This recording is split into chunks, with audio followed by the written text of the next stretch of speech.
Okay, I tried a translator. We couldn't foster that human connection that was needed for me to do justice to his story. And so that really propelled me to really think about, okay, how can I study Chinese in a way that would be sustainable for me? Welcome to the One Day at a Time podcast, where we take things one day at a time. Today in the studio, we have OKJ. Hi. Hi. Okay, OKJ, can you do a quick introduction about yourself? Wow, quick introduction. I hope I'm not too long-winded. I'm OKJ. I'm a documentary storyteller, and I think I came on this show for two reasons, effectively. I recently premiered one of my biggest documentaries, which is A Feeling of Music Playing, and I tried to do it at Singapore's largest Dolby Atmos cinema, and we had over 500 people come and experience it for themselves. And the other thing which kind of connects us together is that both of us tried things on TikTok, and for me personally, I was learning Mandarin for the past 18 months and took my O-levels recently, and it's a series that has been completed on TikTok and now going into YouTube on a weekly upload. Nice. Okay, so that is actually what I'm very curious about. I wanted to talk to you. Okay, so you are 30 this year. Yeah. Right, you're 30 this year, and in 2022, you know, I was scrolling TikTok and I just happened to chance upon your video that this guy who is almost 30 decided to, for whatever reason, go and take your O-level Chinese exam, right? And in your video, you kind of explained that you didn't have an opportunity to take the O-level exam when you were in school because you dropped it lah, right? Yeah. You dropped it, but now you want to come back and like give it a go. So what motivated you to what motivated you to be like, I'm gonna take my O-level Chinese exam now when I'm reaching 30 years old, 15 years after I was supposed to do it? Well, I don't think that the motivation was age specific. It was a lot more due to the things that were happening around me during that time. So when I took CLB, when I was in my Sec 3, Sec 4, Right. It was a very pragmatic decision. I was already scoring F9 since secondary 1, and then it was something that I couldn't keep. I felt like I was drowning. So having CLB was effectively giving me a life buoy, and I naturally took it because I still had other subjects, you know, your math, science and all that to focus on. Back then I considered that to be one of my first adult decisions. And I was fortunate enough that even for like my parents, they weren't very fixated on grades. So what they were more on like responsibility and like consequences of your action. So they taught me about, okay, if you want to make this decision, do you accept the consequences? And when I took CLB, I didn't decide on that with their consult. It was something that I made on my own, and it was made with the intention where maybe one day, if life deemed it necessary, I'll pick that up again. And that kind of happened over the course of these 2 years, where because I do documentaries, one of the things I realized is you get to meet a lot of people, and some of them will want to speak to you in their native tongue, their mother tongue. So be it, Malay, Tamil, Chinese as well, because Singapore has so many Chinese speaking people. And I've lost some of these opportunities because I could only speak to them in English, and I could only do my best when it comes to documentaries in English. I see. And so when COVID freed up some time, that started to churn in my mind on maybe I can use this as an opportunity to redo and relearn my mother tongue again. Okay, so at what point you put out your first video in 2022, right? At what point do you decide, okay, you know what, this is the way I'm going to, because you don't really have to go and take O-levels Chinese to learn Chinese, right? So what was the thing that be like, okay, no, this is the way I'm gonna do it? Okay. So for that, we have to rewind back a little bit to around 2020, 2021. When COVID first happened, it was a very disastrous thing, but one of the most unique experiences of it was like the world stopped. It was the first time in a long time where I didn't felt busy, because I was someone that was always working towards my goals and aspirations, and so I never really gave myself a time to rest and like do nothing. And COVID forced that upon me, where like I could play computer games again, or I could like exercise properly again. The things that you always wanted, where if time would just stop without any consequence. So actually in 2020, one of the things that I've first tried to do was to relearn my Mandarin, because I was like, okay, let me use this time productively. Right. However, in 1-2 months, I immediately gave that up, especially when I had the opportunity to go back to work again, which for COVID was especially so. I mean, the moment work presents itself, well, that is for survival. You can leave these kind of things on the side. But the yearning was still there because it was something it was a gap that I wanted to plug in my life. And I was further motivated by the fact when a friend of mine introduced me to her father-in-law. And when I met this person called Mr. Liu, it became clear to me that the only way to do a documentary about him was to speak in Mandarin because he's an illiterate. He cannot read or write, and he can only speak Mandarin or in dialect. And so there was no way for us to communicate. I tried a translator. It didn't really work because we couldn't foster that human connection that was needed for me to do justice to his story. And so that really propelled me to really think about, okay, how can I study Chinese in a way that would be sustainable for me? And I realized that, okay, if I just learn Mandarin by itself, I'm going to give up.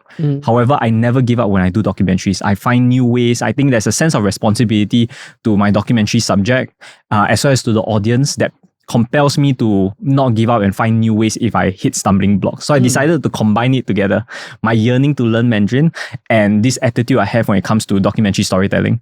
But now, if we are going to do a documentary about it, and let's say it's going to be a series, what am I trying to do? Because I can't just say that, oh, okay, I'm here, I'm going to learn Chinese, and then yada, yada, yada. There needs to be kind of an end goal. And so the thought came out where, because I haven't done my Chinese O-levels before, that felt like a very good, like final boss for me. Right. And prior to the O-levels, I would also take every single mock paper prior to that. So from primary 1 all the way to Sec 3 and the O-level, and you would see me take on interesting challenges, do interesting interviews as I improve myself towards the O-levels and beyond.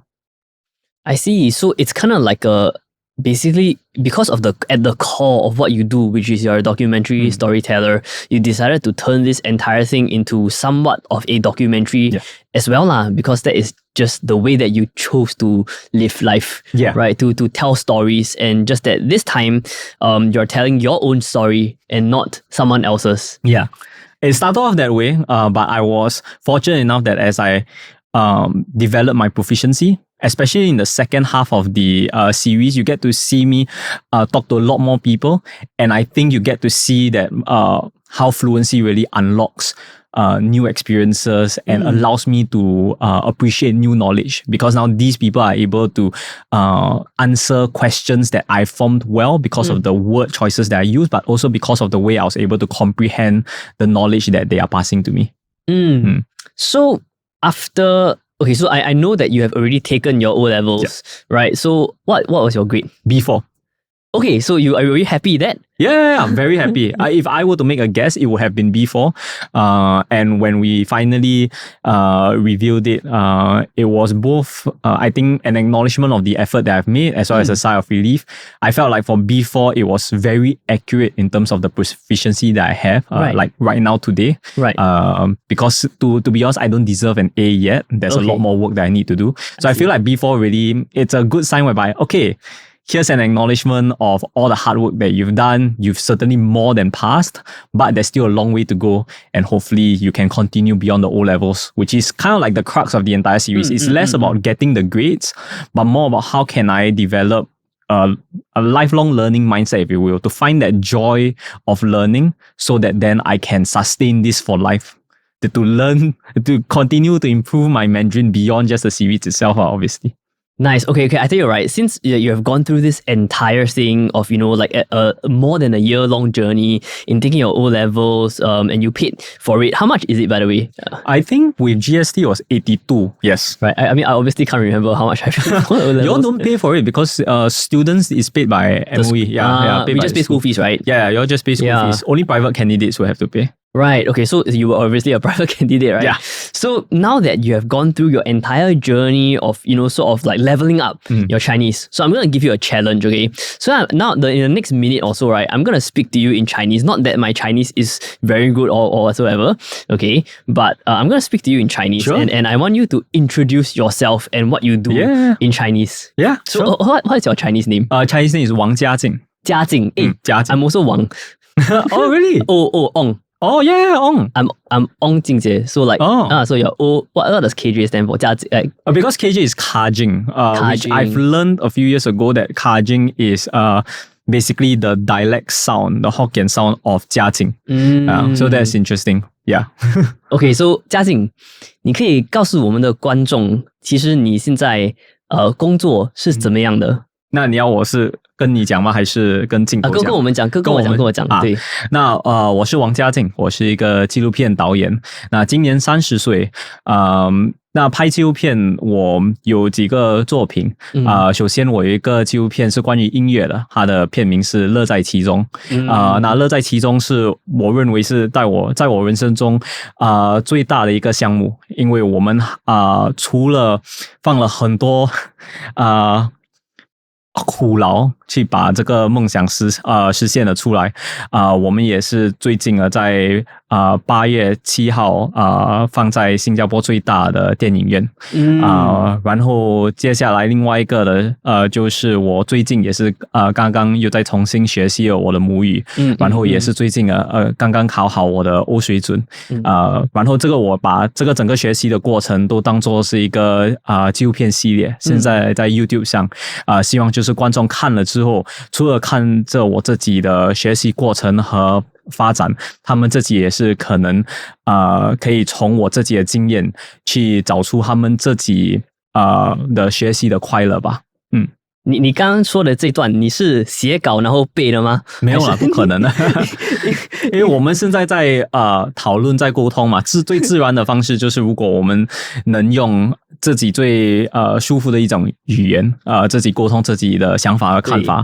所以如果我是背下来的话你自己应该也是可以看穿了我吧因为你说的时候很顺这样so 感觉上好像你是背稿的没有啦其实很像现在我在跟你讲的时候我也是可以发现我有一些音很像不对很像有时候还是有一些坏习惯吧很像有时候是我讲是这些所以我还是在找很多这些机会能够跟别人用华语沟通因为其实我们用华语沟通在一个新加坡人的角度看来都是餐用的嘛对不对so like 我现在跟你讲中文我们很随便我们很 mix you know 我可以讲英文我可以 you know so like 很多不同的那个 you know and 对like, 这是我们在新加坡的一种特点嘛所以我们就是因为你学中文的原因就是主要是因为你可以跟其他人在工作上沟通然后有时候这些人他们不会很明白那个 mix right so我个人也是觉得我的中文水准也不会很好啦 but it's very difficult to speak at a business level to speak at a work conversational level 因为你需要用到很多 jargons which I don't even know how to say in Chinese 其实 right so like for example 刚才你说documentary storyteller is 纪录片导演correct so like all these jargons you don't just like pull out of your ass and you have to kind of learn the jargons and things like that and like for example you're doing a documentary say about a satay man right or whatever and like in like cooking there are jargons as well that like you might not know right so that is really like a like a conversational like you've obviously got it down man right but I think the challenge really comes like for me also like I sometimes work with people who speak full Chinese right and a while ago one of the schools that I was teaching at was being featured on a documentary or a TV program in Malaysia and it's a Chinese program and they were interviewing me and I had such a hard time speaking on camera because it was like 100% Chinese, right? And like all these jargons like digital distribution, and like like all these things I just cannot. And it's like so in your opinion, right? Like are you able to like at this level which I think is very good by the way, execute that because you're using your so-called like the whole idea of you doing this in the first place is to be able to execute it in a work setting, in a place where you can communicate with somebody so that you can tell their story. Yes. For me, I think I would like to take it one step further because a lot of the times when I share my story about learning Mandarin, the first reason that people often bring up, which is also true in my sense, is that it is work related. It is to seek out new opportunities. It is it's a very pragmatic decision to make money. But I think because of my circumstance as a documentary storyteller, it's a lot more than that. The very first calling for me to learn Mandarin is because for me to do justice to someone else's story, to interview them, to converse them, and to really understand their perspective in the world, I need to listen to them and ask them the right questions. And what do I mean by right questions? Are questions that feel like they've been heard, to feel like I can earn their trust. And that requires, even in the English language, a certain kind of finesse. Right. I need to be able to have my tone right. I need to be able to choose the right words, where there are certain terms that I'm going to say to my documentary subjects where they'll say like, they will come to a conclusion that the only reason why I will ask that question is because I've actively listened and I've sought to understood them, sought to understand them. Yeah. And for me, I couldn't do that in Mandarin. And that was the first motivation that I have. The second motivation that I have is generally from a learning standpoint. And this stems from the fact that my father is very knowledgeable, but is someone whose dominant language is Mandarin. And now I've seen him taken great strides into communicating with us or to work in a business setting in English, which is also part of the motivation, because he is someone that will always like to say that in school, in terms of the Singapore Pledge, he'll write "we" and then that's it. He don't know how to write everything else. But he learned how to be able to read contracts or to do business in English. So why can't I do the same with Mandarin and then meet him at his level? Because so much of his knowledge and wisdom of his 60 years of life can only be eked out if I can communicate with him in his preferred language, much like a lot of my documentary subjects. The third and final one then becomes business related, where because I'm also a custodian of these people's story, there are times where I would have to, let's say, go to schools or go to organizations and to showcase these documentaries, and they would prefer me to also share these documentaries with a Mandarin delivery rather than English. And only in that situation will I then have to talk about like lingo and like business jargon. Yeah. But in most of the time, I'm trying to use the language to showcase to the other person that there's this human connection that we are trying to develop. It's not, I mean, yeah, for sure, I 100% agree, and we also relate to what you're saying also, because it's not about the jargons lah. Sometimes, like as you mentioned, in your line of work, like in our line of work, you're a storyteller, right? Whether you are, most people that work in the media industry, even behind the scenes, we have to be very good at communicating, because that is how we gain the trust of our clients, our subjects, and things like that, which you have like beautifully described. And you are evidently very good at it, like just the way that you are speaking, that you carry yourself very well. And I think that demands and that requires a level of command of language lah, because you might be able to piece the feelings in your head, but if you cannot find the words to deliver that feeling, that communication, then there is miscommunication, then it becomes like broken, right? And what you're saying is that like now you feel like you have gotten to a level where you have the skill set of communication to be able to do it in English, and you hope to be able to do it in multiple languages lah. Like your first one is Mandarin. I think I aspire to meet my documentary subjects where they are. So perhaps somewhere down the road, because of the country we are in as well as the region, now that I have gone to at least a passable proficiency in Mandarin, I don't see myself stopping here beyond getting a higher level of Mandarin so that I can appreciate and listen to documentary subjects with greater, deeper, more complex topics. I may also want to pick up something like Malay, for instance, especially given the region that we're in. I think picking up Malay, the history of Singapore and all that seems like a no-brainer. I've been told that Malay being somewhat more of an oral language, and also because they use the same alphabetic system as English, it may be easier. I just learned yesterday from some of my Indian partners that they believe that Tamil is actually easier to learn compared to Mandarin.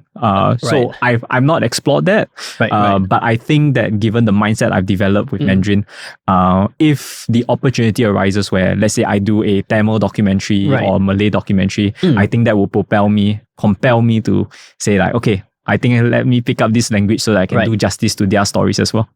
Yeah, I think, okay, this is not a question, it's my opinion, it's a comment lah. I think, there are many things people as humans, right, we learn in our lives. Some things easier than others, right? We learn how to use like a new software, like when TikTok first came out, people were like learning how to, what is TikTok about? We learn how to operate some new equipment and things like that. We as humans will definitely learn and pick up skills throughout our lives. But my personal opinion, and based on, what I read online and things like that, language is actually one of the toughest things to pick up, especially at this age, because you're 30 lah. You're not in your developmental phases anymore. You're not like, you're not even 15 years old, right? Even at 15, but we pick up things like language the easiest during our growth developmental phases as children, right? So you have obviously chosen a very difficult thing to do. It is difficult, right? I mean, I watch your videos and I know it's a little bit of a tough thing to do. It's not like learning how to drive lah. I'm not saying that learning how to drive is very easy, but it takes a certain amount of dedication and willpower in order to see this through. And it's not a 1 month journey. This is like a 1-2 years journey. And I think, the reason, correct me if I'm wrong, right? But I get the sensing from you that, like the only reason why you could have done this is because of your dedication to your craft as a documentary storyteller, as a storyteller, right? If you were just going to learn Mandarin or any other language for fun, you would have given up, right? And you have given up in a sense where you tried, and then but with this whole O-level Chinese goal in mind, you saw it through because your passion for documenting, for storytelling kind of like, I don't want to use the word force, but kind of like compelled you to see your journey through to the end because of your so-called drive and motivation and passion in storytelling. Do you think that's true? I'll preface my answer with the fact that I found it less difficult to study Mandarin today and over the past 18 months compared to the 10 year of education that I have from primary to secondary school. You must know that at the start of 2022, 我连鸡都不会写. As in chicken? Yeah, chicken. Right? I forgot how to write the word chicken. And by the time I got to May 2023, I was able to write a 900 word composition. Right. Put me back to 15 years old, 16 years old, and you say that, okay, in 1.5 years, you're going to take whatever baseline knowledge that you have and bring it up to this level. I'll tell you, like, you're insane. Yeah. I can't go from F9 to B4 or from CLB to B4 in like 1.5 years. So then what changed? Personally, for me, I felt like we tend to overstate the fact that the neuroplasticity of our minds when we were children, being a lot more adaptable in gathering new information, particularly in language, means that when we become adults, it is harder to pick up these kinds of stuff. Yeah. That is true scientifically, but I think that cannot be the only reason on whether we can still continue to learn or not. For me, one of the main reasons why I got a B4 in my O-levels was because unlike 15 years ago, I have 15 years more life experiences. Yeah. So a lot of the exam questions that were presented to me weren't novel. There were things that I've already thought about, that I've already experienced myself, that were familiar to me. And I was simply using a language that I was less dominant in to communicate my thoughts, my ideas, or to make arguments. And for me, that really kind of shown that you can find other aspects in your life to make up for some shortfalls or disadvantages that you may have. Yes, maybe the speed in which I learn may somewhat be lesser comparing me now versus me as a child. However, I think I was able to supplement that by choosing to do things that would give me joy and also to take advantage of my own skill set. So for me, I knew that the joy that I derive from language itself is really from conversations, from learning from other people, from having these kinds of knowledge transfers, if you will. And I decided to position myself in the best way possible by effectively doing a documentary series about myself that forces me to then find all of these kinds of interesting documentary subjects, not just for myself, but also for my audience as well. Right. And then because of that, then that becomes fun. So I think it's less of the dedication, because there was once upon a time in secondary school where I was also trying to be as dedicated as I can be to do well in my mother tongue, but no results showed. And I think the key difference really is because at that point in time, I haven't found my why when it comes to learning a language, and I certainly haven't found that joy of learning the language, because a lot of the conversations that I wanted to were in English. But now, because of the opportunities that's presented to me, I want to speak to these people in Mandarin. And every time when I succeed in it, I get more joy out of it. So the joy really comes from that conversation. So that it doesn't feel forced. I feel like it becomes something that's natural to me. And I saw that natural progression, and I was personally surprised by it as well. There were times where just because I wanted to study doesn't mean I can, because I am a working adult. And so I sometimes have to leave it by the wayside because I was busy shooting other documentaries. I was doing like admin stuff, or I have like family and all that. Not every time, I wasn't studying consistently throughout the entire 18 months. And there were times where I would drop it for 3 weeks. And then suddenly I was surprised that when I jumped into a new interview, or I jumped into a scenario where I had to use 100% Mandarin, that I didn't decrease my proficiency as much as I thought I was worried about. And not only that, I also saw that connection that I was making with these people. And I know that even though I was making mistakes, you can see that they were not judgmental, they were supportive, and they decided to allow me to complete my attempt before using it as a teaching moment, which encouraged me even more to engage. And so I think that those were really some of the factors that allowed me to succeed today compared to 15 years ago. Right. I mean, absolutely. I really like what you're saying about you found your why. And I think that is, for many people, myself included, the reason why or how we are able to do things that is usually, even scientifically, deemed as very difficult or impossible, because the motivation is there. We know why we want to do it, right? And many people can very fluently explain what they do, right? But not many people have sat with themselves enough, like you obviously have, and asked themselves, why am I doing it? Right? And because of this why, which is essentially the motivation behind every action that we choose to take every single day of our lives, because of this why, we are able to go the distance, or like drop certain things, right? Make certain sacrifices and things like that.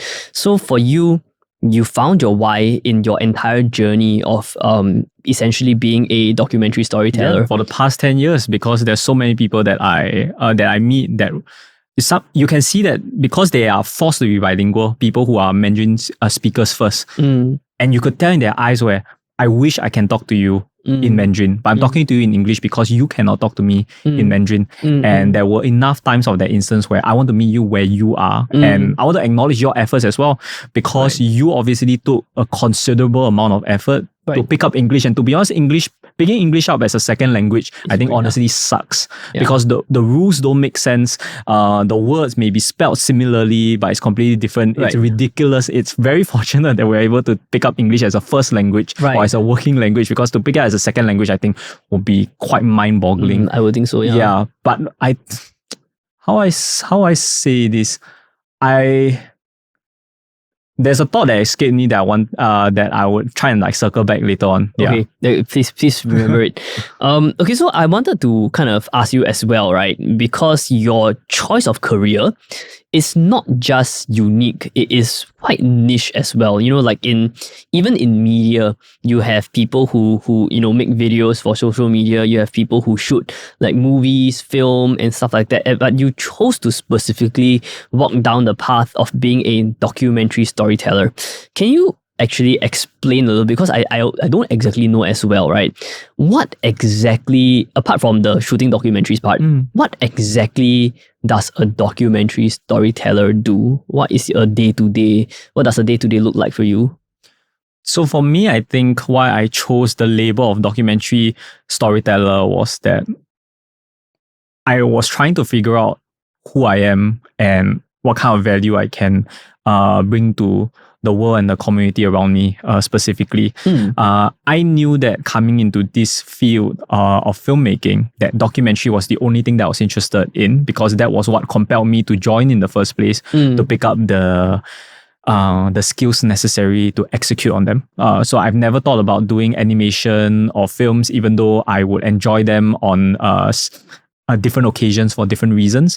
But for me personally, as an artist or as a creator, documentary is the place where I feel like I belong, and the place where I think I can do my best work. I personally don't call myself a filmmaker because, one, I feel like I haven't earned that moniker yet. And I've seen so many people in the filmmaking scene that have dedicated their lives to pursuing that craft, that I feel like it is not right for me to use the word filmmaker. Similarly, how even though sometimes I shoot my own documentaries, I wouldn't call myself a director of photography, especially when I work with other DOPs and seeing how they work. But I believe that I can earn the moniker of storyteller because beyond just doing documentaries, there are also other ways in which I convey these stories to people. So I know one of the skill sets that I have that maybe not other filmmakers or other creatives have is the ability to speak in front of a mic or on stage. A lot of filmmakers that at least I know of prefer to be behind the camera or behind their tools, because this is how they would communicate their ideas and their views to the world, and they wouldn't be able to do the same when it comes to on stage in front of a mic, or even, let's say, writing an article or commentaries and all that. But for me, I enjoy taking different mediums to convey these kind of stories, especially when I put myself in the role of the custodian of the stories of others. So then that's why I feel I want to use the word storyteller. So my day-to-day includes trying to manifest documentary ideas that I have serendipitously been given. And I would also take some time to write articles to convey some of the thoughts that I have that I feel is valuable in public discourse, as well as prepare for shows. So I have documentary tours where we go to schools, we go to organizations. Think about it like if a comedian were to travel around with their jokes and a musician with their songs, I travel with my documentaries. Okay. I have a question. You know, like you have described it very well. Like I think I understand quite well what you do and how you do it. So what I'm very curious about, and feel free to reject the question if you feel like, you know, it's not very relevant. But I think so. This is what I always tell my students and people lah, right? So you're obviously very passion driven. You're driven by some kind of like passion, right? That's why you chose to go into this. And passion driven things, I believe personally have two paths lah, right? Path number one is that you don't make a living off it, so that's called hobby. Right. Path number two is you make a living off it. That's called career. So you have, I believe, chosen and been lucky to be able to walk down path number two, which is that this is your career. So how did you manage to make this your career? Or rather, how did you learn or develop your skill set enough to be able to make a living off this? So to put simply, how you make money? So that is currently a work in progress. I've been on this journey for 10 years now. And it doesn't really follow the narrative where I came in because of passion. I came into documentary because I have this belief in life where if you find something that you're innately good at, and I believe that everyone has innate talents, and people who truly succeed are people who are able to find those innate talents early enough and then work hard on them and thereby succeed in whatever that they want to do. Right. So when I became aware of this particular set of belief that I wanted to yield, I decided that, okay, my first thing is to go and find what am I innately good at. And I think I'm fortunate enough where for the very first attempt, I decided to try out documentary because that was something that I was a fan of ever since I was a kid. I would binge watch National Geographic and Discovery Channel much as I would Disney Channel and Nickelodeon. So I can even to this day watch documentaries 8 hours straight without toilet breaks and whatever, and it wouldn't be like tiring to me because I enjoy the medium so much. And we can get about more into why I love documentaries if we have time for that. So I was fortunate enough that when I tried out, okay, let me see whether I have the it factor, something that was already a talent. Maybe I'm rough around the edges, but there's already something that's going to give me the edge because I have a natural talent in it. And I tried to do my first documentary, and it was miraculous that we made it possible. But this was called the Conservation Conversation. It was an 11-month project where we were in Indonesia for 12 days with 30 students, and we're trying to bring back the experience of appreciating nature conservation from the government to the social entrepreneur and everyone in between, more to appreciate rather than advocate about conservation and climate change and so on. And when we completed that documentary, it was the first documentary I ever done. I looked at it and I was like, wow, based on my understanding, if I may not have the talent for this, because to be honest, the documentary sucked. It was a miracle that it was made, but perhaps I should see this more as a hobby. However, I gave myself a second chance only because I was doing a lot more at that time as well. Like I was also the project director of the expedition. I was also a first year uni student. There were a lot of things going on. I wasn't specifically just focusing on documentary. So I decided to give myself one last try, and that led to my second documentary called Trespass: Stories from Singapore's Teas Market. It was done as a one-man show, and I did it to the point where I felt compelled to then bring in a couple of people in the post-production just so that I could do justice to the experiences and stories that I've captured.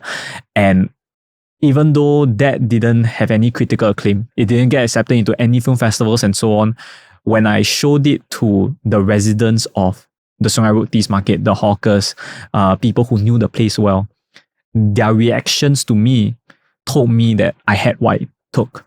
Because this was also the first time where I held the camera. I learned everything myself on YouTube. I didn't go to any schools and all that. And these things that I picked up felt like second nature. And so I felt like I can confidently say that I have the talent, because it was easier for me to pick up certain concepts and also to work with other people that are a lot better than me. And so after that, it was just trying to find. Now I was on a path of continuing to develop my craft so that I have value, and also then thinking about it from the pragmatic sense. How can I put myself in a position where I can turn this into a financially sustainable business? Right now, I'm at that point where I'm at the end of my 10-year plan. And by right, this year was the year that I was going to tell myself whether, despite the fact that I believe that I have the talent, because it can only be a belief. I don't think I can ever confirm it without a shadow of a doubt. Whether or not this is still the path worth walking down, because my true calling in life is very simple. I simply want to put myself in a position where I'm able to recreate the success that my parents have had for me and my 3 siblings, where we have a roof over our heads, where we never worry about food in the fridge or do we need to turn on aircon or not. And yet at the same time, our parents were there with us. My father would cook dinner, even though he's a businessman. On Sunday, we would go to East Coast Park to like cycle and all that. We had family time. And I think that is something that is increasingly rare in Singapore, because now, you talk about like double income in order to sustain a family. And if both parents work, where do you have the time and energy to then be there for your children? And the fact that I've enjoyed such a childhood, I felt it to be quite absurd that my own wife and children would not get to experience this. But I know that it's going to be more difficult now compared to the 1980s for various reasons. And so when I decided about that, for some reason, all of this leads back to when I was 15 years old. A lot of these things, including like learning Mandarin or doing this documentary path, were all based on a few decisions that I made when I was 15 years old in secondary 3. And I decided that one of the ways to succeed in this was to simply to do it early, to pay my dues early. So from the age of 15, I've been walking on this journey of trying to plug some of my weaknesses and develop some of my strengths so that I can find new opportunities that fits me.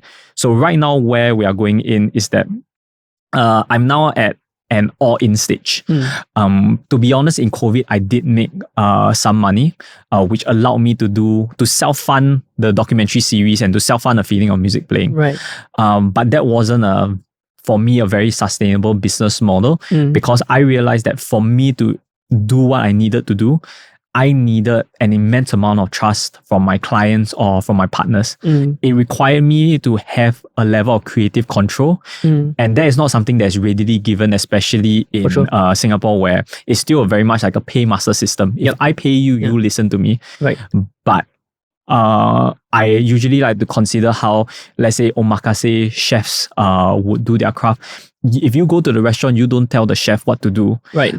You come in because you want to be fed or you want a certain kind of experience. And I need to have that level of trust as well. And that trust can be earned pre-relationship, Right. which means that I have to develop a brand for myself such that when you come to my restaurant, when you are partnered up with me, you are already expecting a certain level of role playing that we would have. Right. Yeah. And what I've decided to do is that before I ask that, let me put my money where my mouth is. So I've already placed my entire life savings that I have earned over the past few years into these various projects, into Mandarin Chinese and me, into a feeling of music playing. And my job over the next 18 months is to try to see whether that can turn into valuable partnerships or to even get patrons on board. So for me, I think the hypothesis that I have, and I'm not sure whether it will work. Perhaps if, let's say, I have the privilege of coming back here a year later, I could say that I failed, I'm now pivoted to something else and all that. That could very well be true because I'm already at my last dollars, to be honest, at this point in time as we are speaking. But my hypothesis here is that brand value for an artist, for a creator, is immensely powerful and is something that we don't focus enough time on. And what I'm trying to do is to increase my brand value to the point that I can then make great works while also getting handsomely paid at the same time. Very, very well put. I mean, crystal clear. You obviously have it all figured out in a sense where, I mean, not saying that you have it all figured out as in you know exactly what's going to happen, but you know... 有经过考量 Yeah, correct. 你有经过很详细的考量 and you know, I think, you know, like I get the sensing that it's also because you know exactly what your life's mission is, right? Which you kind of put just now as well. Whether just now on camera, off camera, I was telling you, you know, like I'm going to continue to do this until the day I cannot, right? And I think for you, it's a similar kind of thing, right? You're going to do it because you know exactly what your life's goal is. And if one day, practically, you cannot, you know, learning when to step away and pivot is also part of that process and part of that entire, you know, sometimes we're meant to do certain things and sometimes we are not. And what's important is that you gave it thought and you actually tried to execute it, not just for a year or two, but for more than a decade, right? So far, and hopefully a decade more. So right? That's actually a very interesting thing because I usually like to think in the medium or long term. And this is the year where, as I mentioned before, my 10-year plan is up. And so I've been having a lot of intimate and vulnerable conversations with the people around me and the people I trust about what the future is going to look like. Because unlike my first 10-year plan, the future is something where I have to take into greater consideration about these people around me. So at that time when I thought about, I want to recreate the success of my parents and all that, I haven't had a wife then, I haven't had a girlfriend then, right? And then now I'm happily married and all that. And so I'm involving her into the picture as well. Absolutely. And sometimes I may decide that, I think maybe it's better to call it quits now because there may be a point where it's too late to call quits and then you have like permanent damage and all that. And it's actually the people around me to say that told me to be patient. And so this is, I would love to be able to share this perhaps like a year or two later because we are currently like in the midst of it. But I'm at the moment right now where it's almost like a who blinks first kind of game where I'm watering the seed of a plant that I have placed here after a decade of trying, and my flower pot is about to run dry. And I'm also dying of thirst. I know that the fruits of this tree would sustain me, but I'm not sure which one is going to happen first. Would the tree bear fruit or would my flower pot go dry? And what do I do in either of these scenarios when the fruit isn't just for me, but also for my loved ones? And when I talk about my loved ones, sometimes it's not just about my immediate family, but also the people that work around me as well. The people that work around me, they have their own aspirations. And when they come along on my journey, they are also taking a risk because they may have some other plans or they see that the path that I'm going, the trajectory that I'm trying to pursue aligns with where they want to be in life. And so I have a sense of responsibility to them as well. So now I'm at that thing whereby, okay, so do I leave first? Do I continue to pour? Maybe I just pour all the way, and if I die, I die. But I can't die. I can't afford to die. So yeah, those are all things that the jury isn't out yet. Got it. I think for many entrepreneurial people, right, creative people, we all go through a similar journey because it's you're essentially doing what you are passionate about, what you love, and you're hoping that your passion eventually puts food on the table.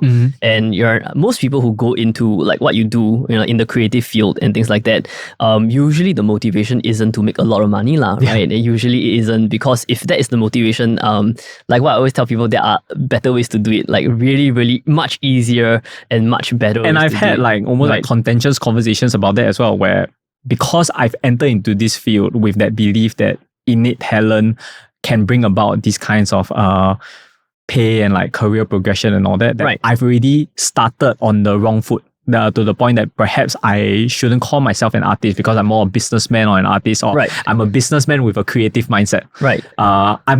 Personally, I enjoy these kind of conversations just in terms of it's very refreshing to see that there are so many different variables in people's mindsets. But at the end of the day, it doesn't really matter that much in terms of the labels and all that. I know for me, one of the things that I would like to see is that I know that no matter what I do, I wouldn't want to consider myself a struggling artist. I see no value in that particular kind of like way of living. Yeah, absolutely. And my own approach and my own mindset and thinking is that nothing has to be mutually exclusive. Nobody says you can't be a creative person and be good at managing your business and scaling and that kind of thing, right?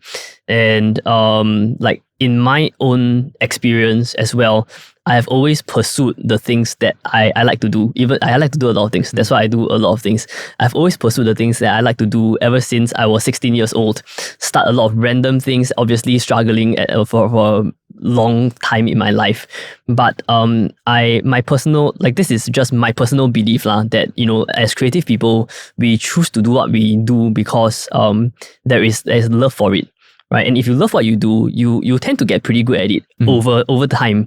You just have to trust the process, which obviously you are doing. You just have to trust the process. And like for me, I am not rolling in money, right? I am not driving a BMW shit car. Oh, oops, sorry. I'm not staying in like a condo or landed property. I'm happily married. I got a BTO. I could pay for my wedding, and like over the years, similar to you, that's the goal, right? To be able to wake up every single day and be excited about what we do, and yet have enough to pay for the things that we need to pay for, like your mortgage, your put food on the table, and also like what you said, to be responsible to the people around us, because now there are people who are counting on us also, like we're a team, right? Me, like you and your wife, me and like your family and everything, and to be able to do this, to wake up every single day and make enough money to live a comfortable life and look forward to the next day. I think that is,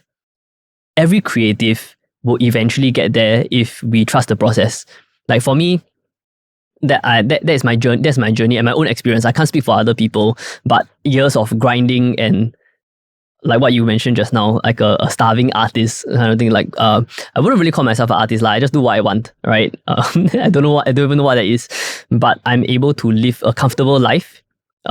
Paying for all the basic necessities, sometimes nice things, that I need to, and I get to wake up every single day doing what I love. And I think you are there in some ways. You are already doing what you love, right? You just have to find that that point where you have so much belief that doing what you love and being good at it will eventually allow you to be very comfortable financially.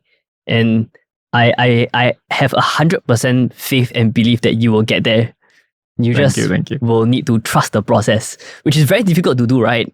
I think it's very difficult to do, to blindly have faith that your passion and love will eventually bear you fruits, right? And it probably is not going to be, quite unlikely going to be a lot of very premium expensive fruits, but the thing that actually feeds you, that keeps you alive, apart from the fruit, is the love for what you're doing, right? And that is a lot more, in my opinion at least, a lot more valuable than any amounts of money that you could possibly make, because there are a lot easier ways to make money, as you know.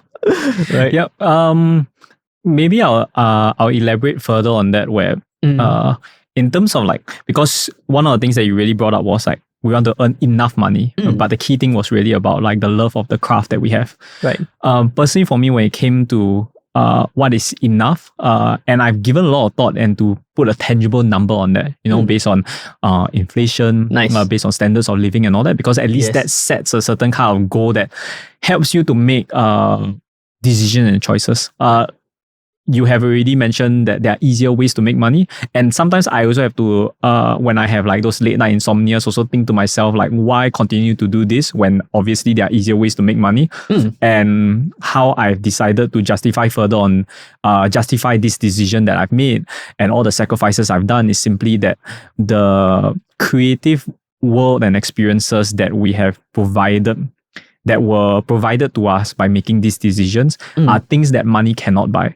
So for instance, the reason why I also want to earn a lot of money by being a documentary storyteller is because beyond just earning money, if I pay my cards right, I would also be able to learn a lot more in a way that you cannot use money to gain these kind of experiences. Right.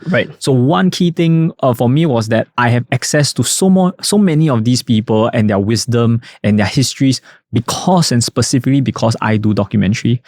Trust the process was something that I've only learned back in around 2020, 2021, because I had to make a documentary about a certain coach who was also the first female coach of the year. And her philosophy was trust the process. It is the first time that I was so intimately connected with the term, and then through her, I get to learn more about what that thing is. And to be able to have these kinds of intimate experiences, this is the most ironic thing about doing documentaries, is that I get to enter into people's lives and to be as close to them as a family member, despite the fact that we only know each other for days, weeks, at max months. And then after that, we may become strangers again because our life diverts. But for that small moment in our humanity and in our lifetime, I get to learn so much from them. I get to hear sometimes their secrets, their vulnerabilities, and also to learn from their success and failures. And I feel like that would enable me beyond just to have a successful career so that I can put food on the table, but to also to be a good husband, a good father, and a good perhaps a good boss, for instance, because I'm able to receive so much of this wisdom. And the world is simply too big to be experienced in one lifetime. So that's perhaps the biggest joy about doing documentaries, is that I'm getting to live vicariously through so many interesting people. I've interviewed well over 100 people, and I've been able to sometimes partake in the activities that they are best known for. So I think that is the thing that really keeps me going. But I will not downplay the fact that I wouldn't be also trying to do this if I know that I wouldn't have the potential of making a lot of money. I know that if I play my cards right, I think and I hope that I will be able to effectively create new ways of earning, of eking a living by being a creative or being an artist or specifically doing documentaries in Singapore. I think that there's a genuine way in which we can do that without the heavy reliance on government funding, and also without having it be mutually exclusive, where we do works that pay, we do works that fill our wallets, and we do works that fill our soul. I feel like that doesn't have to be mutually exclusive, and I'm trying to make that future possible first for me. And if that works, I'm pretty sure there will be a new wave of people to come. Nice. Absolutely. I completely agree with you. My whole I really like what you say about, this is what I always say as well, right? Nothing has to be mutually exclusive. And I mean, you talk about making money and things like that, which, I love money. I mean, I haven't met anybody who doesn't love money. It's just to the extent of how much we love it compared to everything else that we love and we want to do. And but for you, even though you're talking about making money, the money part does come across and seem to be it's a byproduct of what you do, and it's a way for you to be able to continue to do what you do, right? Yeah, because I don't contrary to what you say, because I don't love money. Right. But money is just another aspect of this entire process. Absolutely. It's a numbers game. It's something that, and I think the thing that, because money is something that is like tangible, like you have very interesting things, you can min-max it, or for sure. risk adverse and all that. Yeah. But yes, just like what you said, I prefer to see it as a byproduct or something, simply because if we want to suddenly talk now in terms of like business sense, right, money I feel is a lagging indicator. So you can't use money as a goal, because to say that you want to do anything to make more money doesn't really make sense, because it is a result that is a lagging indicator that only comes to fruition based on a lot of other things that you do. Right. So to do that, I don't think you are maximizing your potential. Yeah. So that's why for me, rather than trying to chase the top amount of dollars, I know that for me, the key metric is brand value. Now, how do I increase my own brand value, and how do I quantify that to partners and all that? Now, that is something that I'll have to continuously work on. Right, for sure. But then that I feel is the goal that would bring about, amongst other things, money. Agreed. As long as, this is my firm belief as well, as long as you provide value to the people who can see that value, the financial benefits will eventually come, which is why the whole trust the process thing as well. Money is a tool, basically, right, for you to be able to live the life and continue to tell stories and to build connections, which is essentially what you're all about, right? Building connections with people. And I think for many creative people is the same. Nobody goes into the creative field. Okay, I don't know, but I think very little people go into the creative field with money as the main motivation. Like, the love for being financially viable comes from the love for the craft, and hoping that this financial success can continue to feed your craft, water your plant, per se, right? I mean, there are people who go into the creative field whose sole goal is to be rich, is to make money, I'm sure. But I haven't seen many who have managed to walk that distance to trust the process enough, because the why sometimes just doesn't justify the means. Yeah, but I'm pretty sure that we would certainly, definitely over the next 2 decades, we're going to see a paradigm shift in that, because with the advancement in technology, particularly in AI and also robotics and all that, menial jobs are going to become a thing of the past. Right. And regardless of whether you like it or not, or perhaps more honestly, you don't give yourself the chance to, you'll be forced to be creative in whatever field you decide to do, regardless of whether you're trying to do it for passion, for money, for joy, or whatnot. Right. And I think that's going to be a painful thing, but ultimately a good thing. Right. Because so often, particularly because of our young history as a nation, that we are forced to choose either a creative lifestyle or something else that's perhaps more pragmatic and all that. Right. But I know that in the future, we have to all give ourselves the chance to be creative. And to be honest, I think every single child is born creative, and is something that is either beaten out of us, discouraged to various stages and all that. But I think the future that we have would demand us to reconnect with the creative selves that we have, and then align ourselves then with certain ways that we can eke a living. I like how you say eke a living. Yeah, eke a living. So my vocabulary is, to be honest, a lot based on like the documentary subjects that I have. So eke a living is only something that when I did trespass stories on Singapore cities market, this was one of the sound bites. And I think this really goes to show the collective wisdom that I've gotten from all of these people that have trusted me to be in front of my camera. Because the other thing is that none of my documentary subjects ever have final cut approval or that. They see the documentary the same time as everyone else. And I hold that sense of responsibility very dearly, and also respect it a lot, because some of them would cry in front of camera or tell me things that they haven't told their family yet. And they say that I'm giving it to you.